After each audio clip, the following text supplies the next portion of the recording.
endocrinologie et diabétologie à la faculté enseignante à la faculté de médecine et service d'endocrinologie au CHU Lille, un PhD Imperial College de London. Elle est endocrinologue diabétologue sur Casablanca au secteur privé depuis 2018. Elle est membre de la Société francophone du diabète et membre de la Société française d'endocrinologie. Également membre du groupe RENATEN, qui est le réseau national de référence pour la prise en charge des tumeurs endocrinomalignes, et membre du groupe GRT, le groupe de recherche thyroïde. Aujourd'hui, notre professeur va nous présenter une très intéressante thématique sur les actualités de prise en charge du diabète de type 1 et de type 2. Professeur, merci de venir. Bonjour à tous.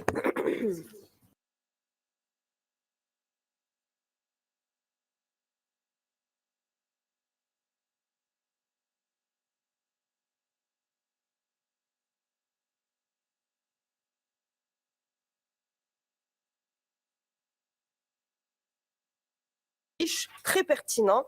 Donc, je remercie aussi l'assistance qui est là très matinalement pour parler aujourd'hui, de discuter des actualités de la prise en charge du diabète de type 1 et de diabète de type 2. J'ai essayé de parler des nouveautés et des actualités dans la prise en charge. Alors, je vais commencer, on va attendre que ça passe.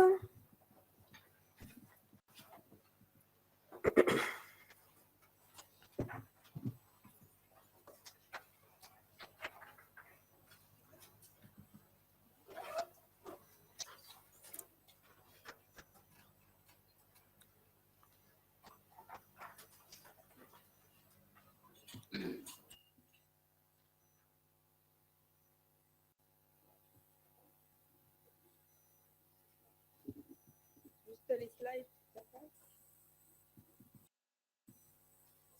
C'est bon?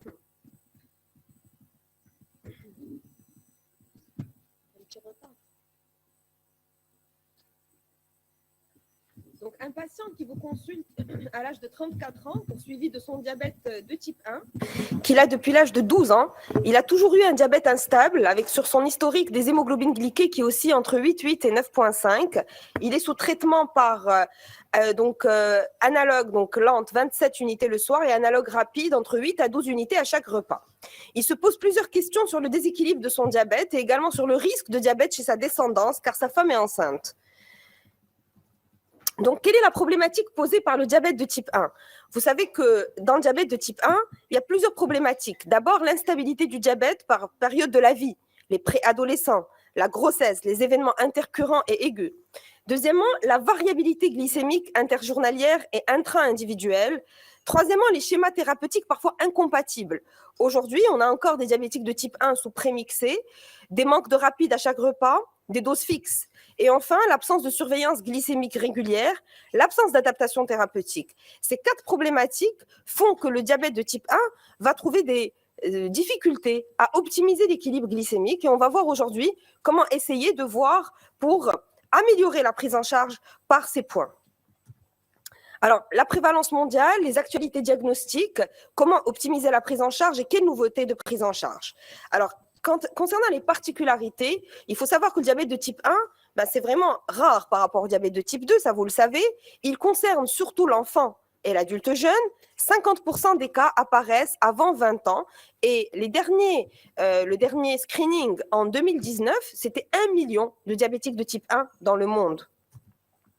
Alors, sa fréquence est en augmentation à travers le monde et sa survenue est de plus en plus précoce, moins de 4 ans. Il y a une forte morbidité puisqu'il y a plusieurs complications micro-angiopathiques avec une mortalité non négligeable et il nécessite une prise en charge multidisciplinaire. Quand on fait en fait la progression du diabète de type 1 chez l'enfant, vous voyez qu'il y a une recrudescence des cas chez les moins de 4 ans.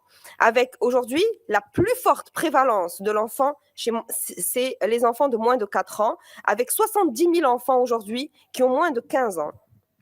Et en 2050, ce qui est attendu dans le diabète de type 1, c'est 5 millions de patients. Donc, on va passer de 1 million à 5 millions de patients. Et cela, vous allez le voir, c'est à cause de on va dire, la physiopathologie qui est encore complexe, qu'on n'arrive toujours pas à comprendre, parce que d'un côté, il y a les gènes d'histocompatibilité, qui sont la génétique, d'un autre côté, l'environnement, puisqu'il y a des virus, des toxiques, on va parler de la Covid-19, et puis une physiopathologie, comme on ne la connaît pas, ben on n'arrive pas à la prévenir, donc ça reste une maladie auto-immune, mais très complexe, avec une destruction des cellules bêta. Alors, qu'est-ce qui se passe? Vous savez qu'il y a des facteurs génétiques. Donc ici, les facteurs génétiques, c'est le typage HLA, c'est la prédisposition familiale. Mais une grande composante aux facteurs environnementaux, notamment les virus. Et je vais m'arrêter 2 minutes. Tout à l'heure, un confrère m'a posé la question par rapport à la Covid-19. On a vu énormément de diagnostics de diabète de type 1 après la Covid-19 et après le vaccin post-Covid.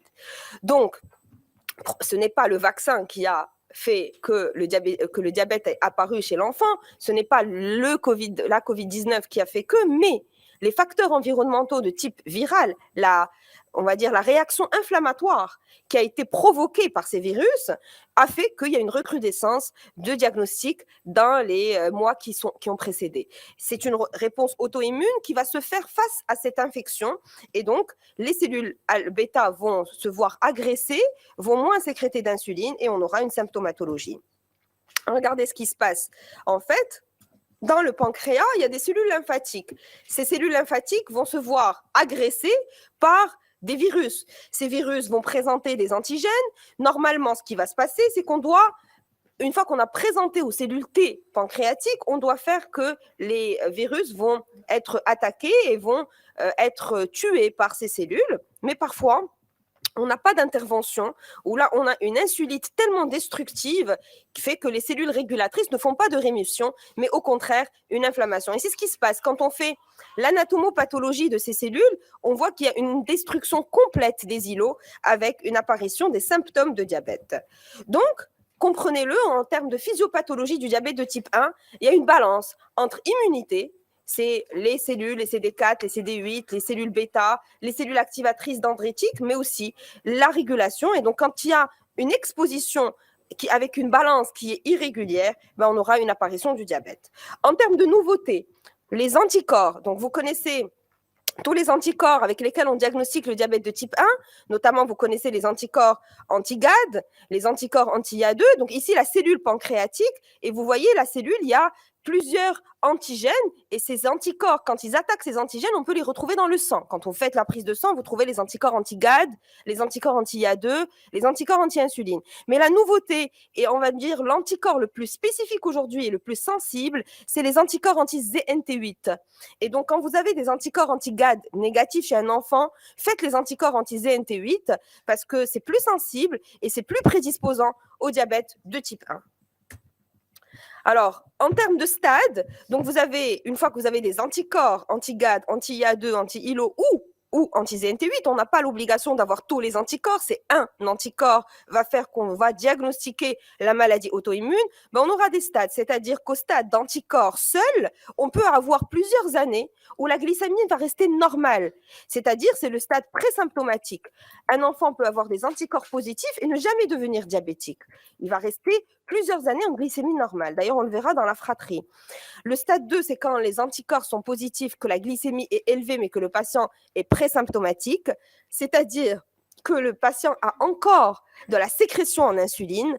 Le stade 3, c'est une auto-immunité positive, mais une glycémie élevée, le patient est symptomatique. C'est généralement au stade 3 qu'on diagnostique les patients aujourd'hui. Et puis le stade 4, c'est le diabète de type 1 ancien, où il y a zéro stock, où il y a zéro peptide C. Alors, concernant le diagnostic, est-ce qu'il y a des nouveautés? Non. Le diagnostic se fait sur une symptomatologie que vous connaissez. Les symptômes les plus fréquents, c'est la perte pondérale, la polyurie, la soif excessive, la fatigue. Dans les cas sévères, l'acidocétose, avec les vomissements, les douleurs abdominales, des diminutions de niveau de conscience qui peuvent aller jusqu'au coma.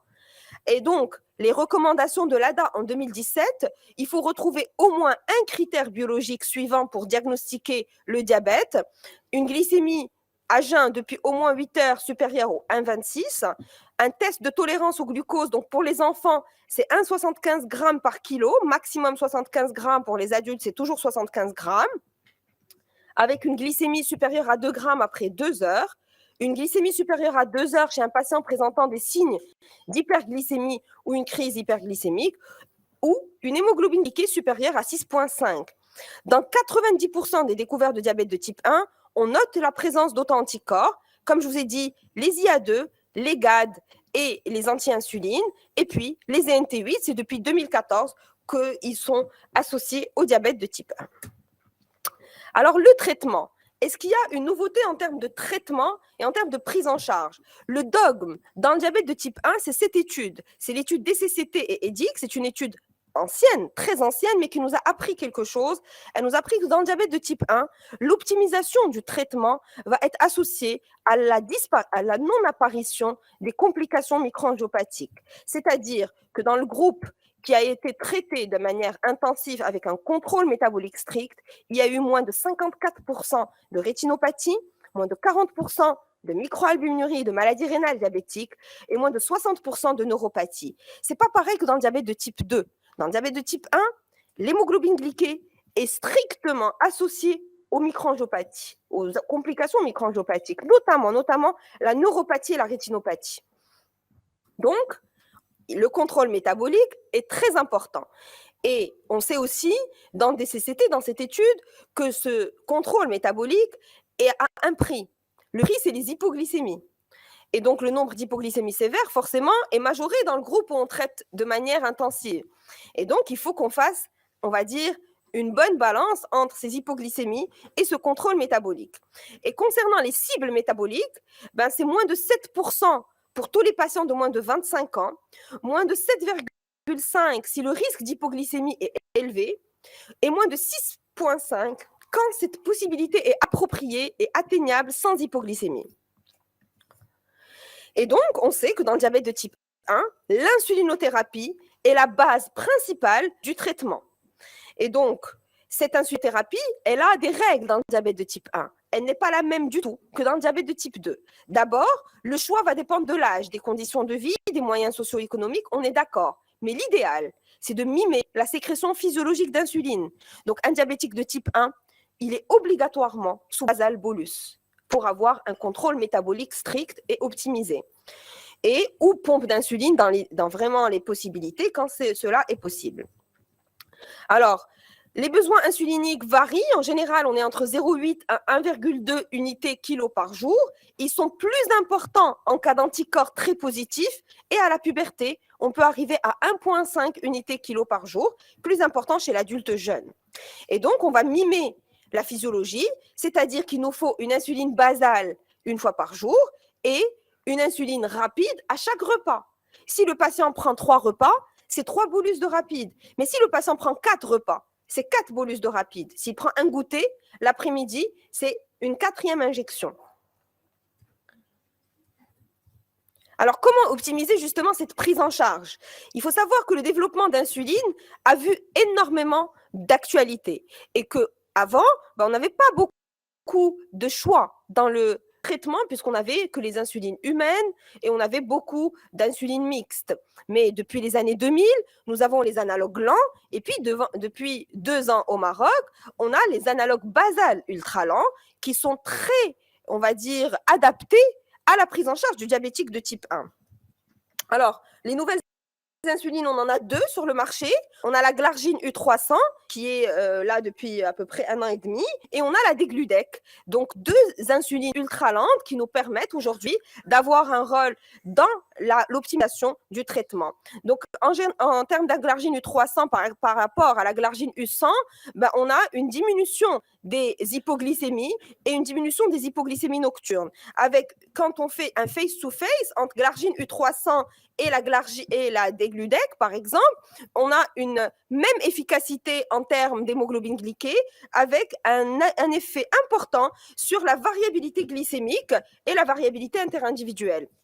Nous avons aussi les boucles fermées, mais ça, c'est vraiment les pompes avec des pompes qui ont été aujourd'hui disponibles. En France, par exemple, depuis 2018, on a la Medtronic et la Minimed, mais on arrive à poser des pompes au Maroc et on arrive à mettre des pompes chez les enfants, même à partir de l'âge de 7 ans.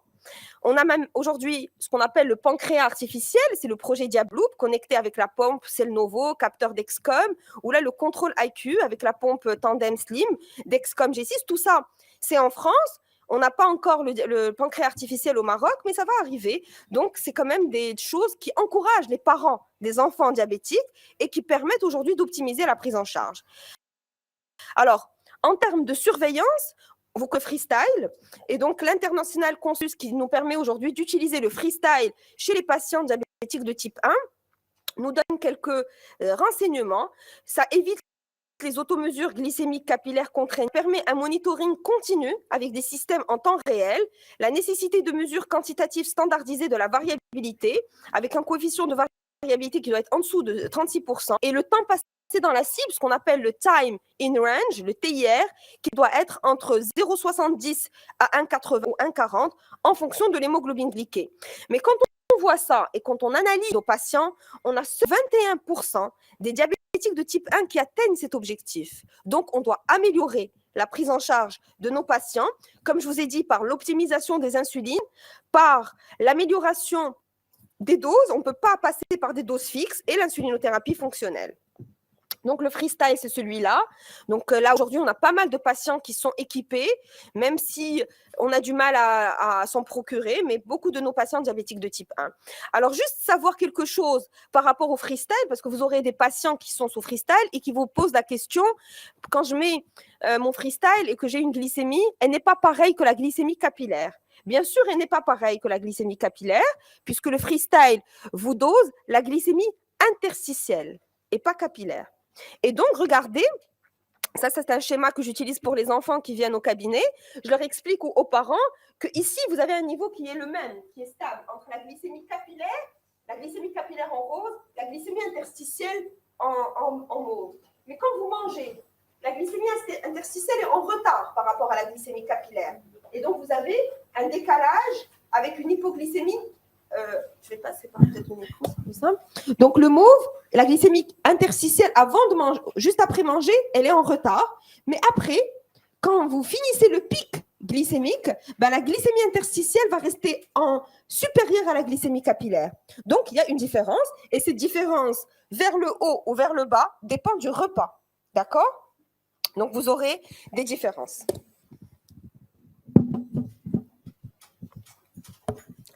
Donc aujourd'hui, en termes de panorama des traitements du diabète de type 1, donc vous avez vu un schéma basal-bolus pour tous les diabétiques de type 1. En 2022, il n'est pas permis qu'un de nos patients diabétiques de type 1 ne soit pas sous schéma basal-bolus. Et vous allez me dire, et les gens qui n'ont pas les moyens, ben, s'ils n'ont pas les moyens, ils doivent avoir des insulines humaines en basal-bolus.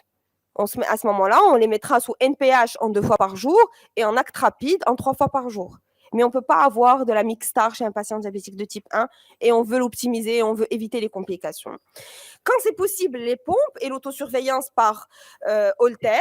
Dans les situations difficiles, vous avez compris, la pompe, hein, elle peut être proposée aux patients qui ont des diabètes de type 1 instables. Et enfin, dans les situations d'échec, c'est la boucle fermée, c'est le pancréas artificiel et c'est la greffe du pancréas et la greffe d'îlot. Donc, quoi de neuf? L'insulinothérapie basal-bolus, l'insulinothérapie fonctionnelle. Aujourd'hui, les doses fixes, ce n'est pas possible. On ne peut pas dire à quelqu'un qui est diabétique de type 1 et qui a des analogues rapides à chaque repas de mettre 10-8-8. C'est pas possible. Forcément, il va pas avoir un équilibre glycémique optimal puisque on aura forcément des différences puisque le patient diabétique de type 1 a plus de variabilité glycémique, mais aussi qui va pas manger la même chose. Donc, l'insulinothérapie fonctionnelle, c'est quelque chose qui doit être adapté aux diabétiques de type 1.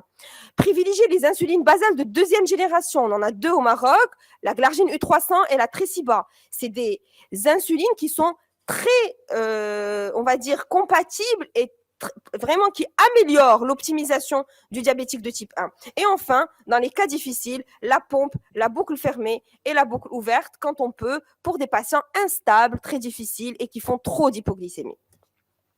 Alors, cette patiente qui vient de se marier et qui vous interroge sur le risque de diabète de type 1 chez ses futurs enfants, alors à votre avis, est-ce que le risque de diabète de type 1 chez un enfant dont le père est atteint est de 3 à 5 %? Est-ce que le diabète de type 1 est multifactoriel, polygénétique et environnemental?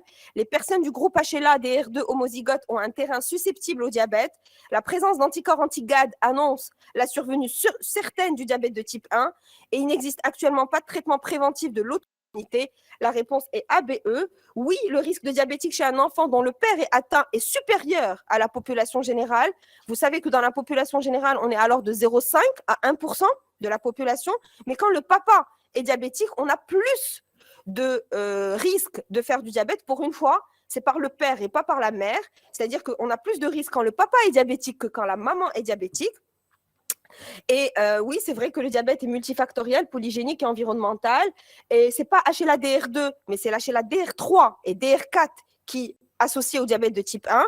Et la survenue, la présence d'anticorps anti-GAD, comme je vous ai dit tout à l'heure, n'annonce pas du tout la survenue certaine du diabète. Ça annonce juste qu'il y a une maladie auto-immune, mais il faut obligatoirement des facteurs environnementaux.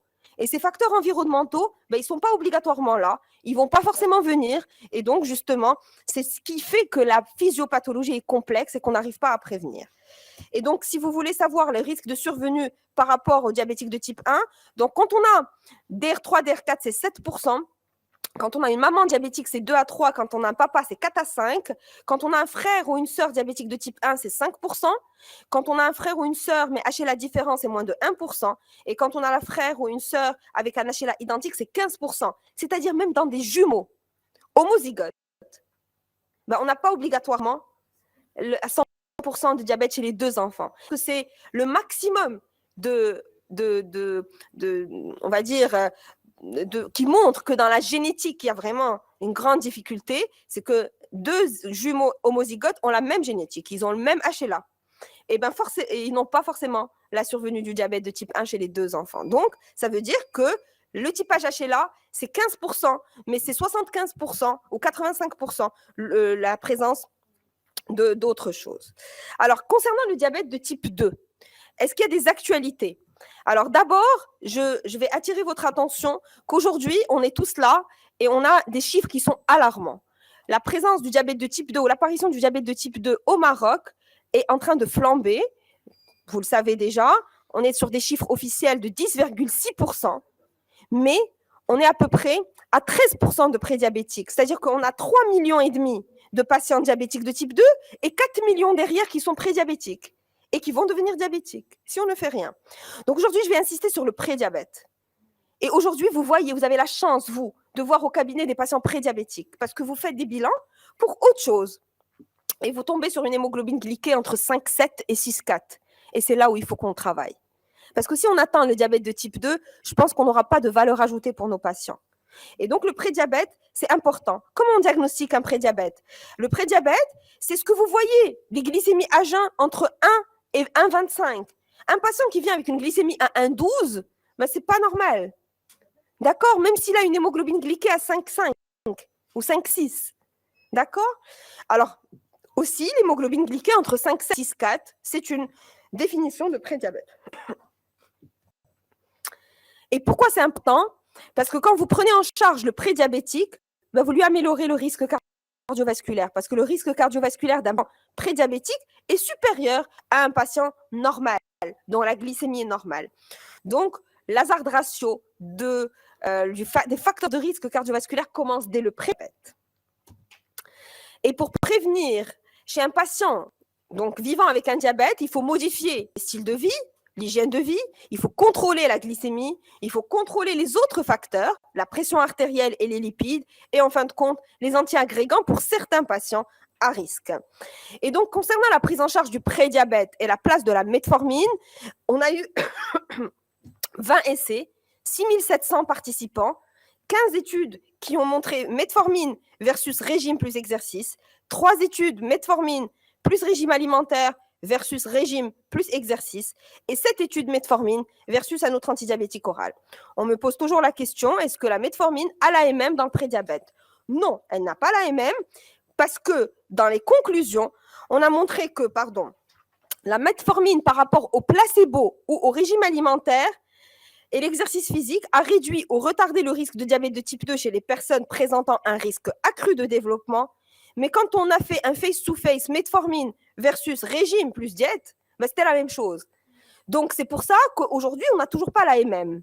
Mais ce n'est pas pour autant qu'on va laisser des patients prédiabétiques arriver au diabète. Il faut, au moment du prédiabète, les prendre très, on va dire, sérieusement, de manière à ce qu'ils changent leur rythme de vie alimentaire, le mode de vie alimentaire, l'activité physique, pour qu'ils puissent ne pas devenir diabétiques. C'est le moment au prédiabète de les faire maigrir, de diminuer la graisse abdominale et le tour abdominal, parce que c'est là où se fait l'insulinorésistance.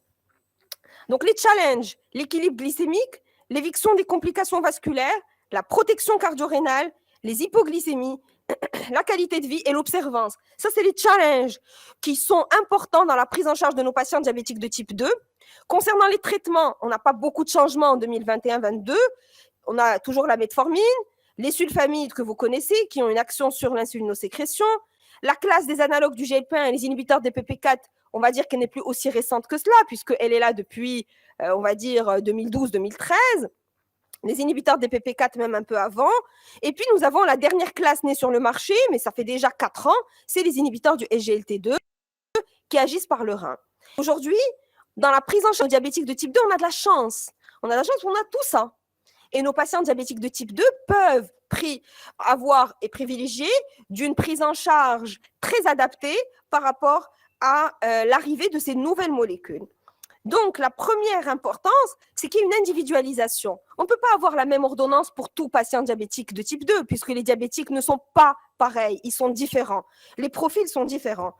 Et puis, en termes d'hémoglobine glyquée, vous avez vu tout à l'heure, pour le diabète de type 1, c'est 7% pour l'ensemble des diabétiques de type 1, 6,5% pour ceux qui avaient des hypoglycémies, et 6,5% quand on peut arriver sans hypo. Pour le diabétique de type 2, c'est pour le commun des mortels, moins de 7%. 6,5% quand le patient diabétique vient d'être précocement diagnostiqué. Et puis, quand il a une maladie rénale ou cardiovasculaire, c'est plutôt 7,5% à 8%.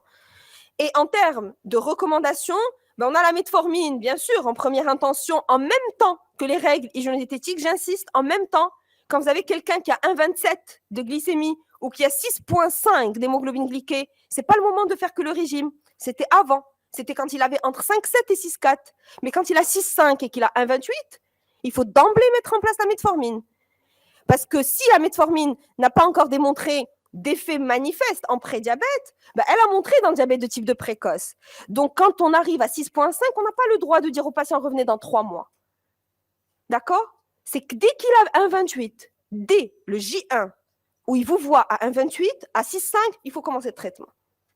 Par contre, quand vous le voyez entre 5,7 et 6,4, quand vous le voyez entre 1 et 1,26, là, vous avez le droit de mettre en place que le régime, que l'hygiène de vie.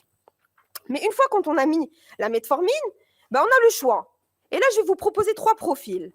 Une patiente de 55 ans, secrétaire, elle marche 30 minutes par jour, elle a un BMI à 24, elle est en prévention primaire. Elle n'a pas jamais eu de problème cardiovasculaire, pas jamais rénal, elle n'a pas de complications de diabète, mais elle vous dit qu'elle a 2 réveils nocturnes, elle a une polyurie. Le deuxième patient, c'est une femme de 55 ans qui est architecte, elle a un BMI à 28. En prévention primaire toujours. Elle n'a pas de complications, elle est sportive le week-end. Et le troisième, il a 55 ans, il est ouvrier, il a un BMI à 25, mais lui, il est polyvasculaire, il a une hypertension, il a une dyslipidémie, il a un angor. Ils sont tous en prévention primaire, mais ils n'ont pas tous le même niveau de risque cardiovasculaire.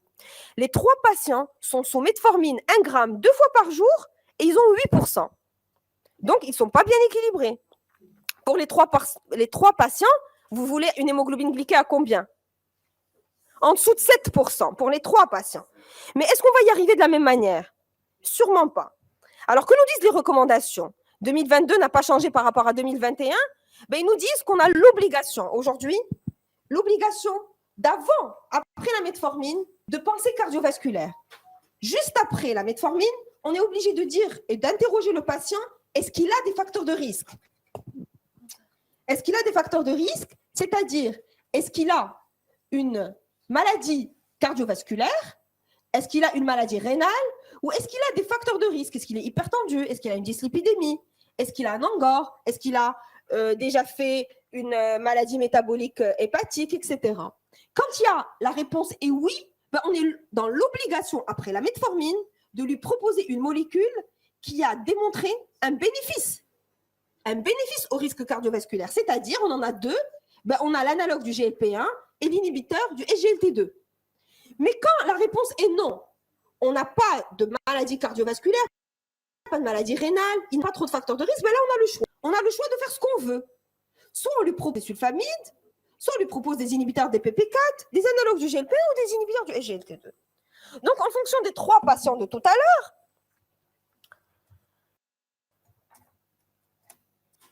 le premier patient ou la première patiente qui est polyurique, c'est une bonne candidate au sulfamide parce qu'elle a une polyurie et vous voulez être impulsif sur la sécrétion et sur le syndrome polyuropolydipsique. La deuxième patiente, inhibiteur de DPP4 parce qu'elle a un IMC à 28, elle est en prévention primaire, elle est sportive et vous voulez éviter les hypoglycémies. Et le troisième patient qui a haut risque cardiovasculaire, il est plutôt candidat aux inhibiteurs du SGLT2 et aux analogues du GLP-1. Donc voilà 3 patients, 3 profils différents, 3 ordonnances complètement différentes, la même hémoglobine glyquée.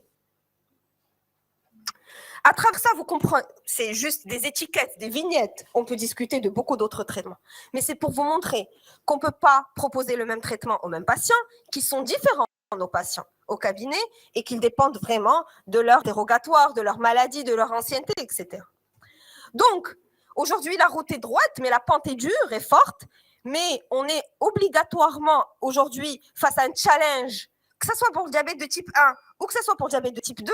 Pour le diabète de type 1, on voudrait bien reprogrammer une cellule bêta, mais ce n'est pas pour demain. Et pour le diabète de type 2, on a tout de même des patients pour lesquels le challenge aujourd'hui, c'est l'optimisation de la prise en charge et c'est éviter aujourd'hui en 2022, chaque patient que vous voyez aujourd'hui qui n'est pas diabétique de type 2, qui est prédiabétique, et que vous retardez le diabète, je pense que vous avez une valeur ajoutée pour le patient, et vous lui améliorez, et vous leur améliorez leur qualité de vie, et puis l'espérance de vie.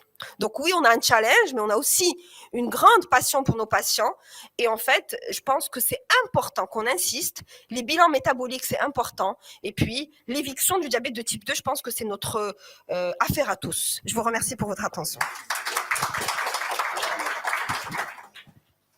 On remercie notre professeur Normal. C'était un excellent cours. Bien sûr, vu l'ampleur du diabète aujourd'hui et vu le terrain de prédiabète qui diffère et en plus, vu les protocoles thérapeutiques qui changent chaque jour. C'était l'intérêt de choisir ce thème pour éclaircir les voies de traitement et de prescription. Et on remercie infiniment notre professeur qui sera toujours avec nous et qui va appuyer notre formation.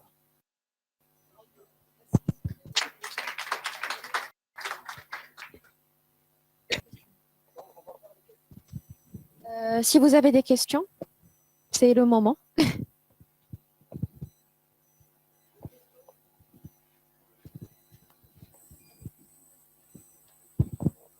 Je vous remercie pour votre exposé.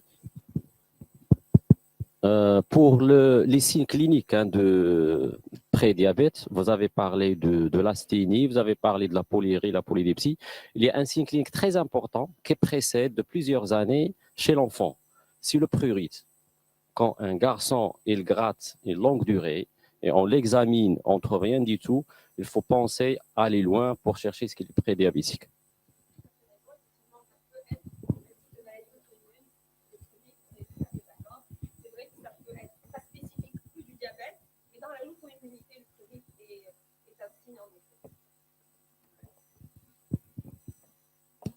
Bonjour. S'il vous plaît, je veux savoir, pour un suivi d'un diabétique type 2, à partir de ou bien quels sont les critères qui nous font penser à l'insulinothérapie, au passage à l'insulinothérapie.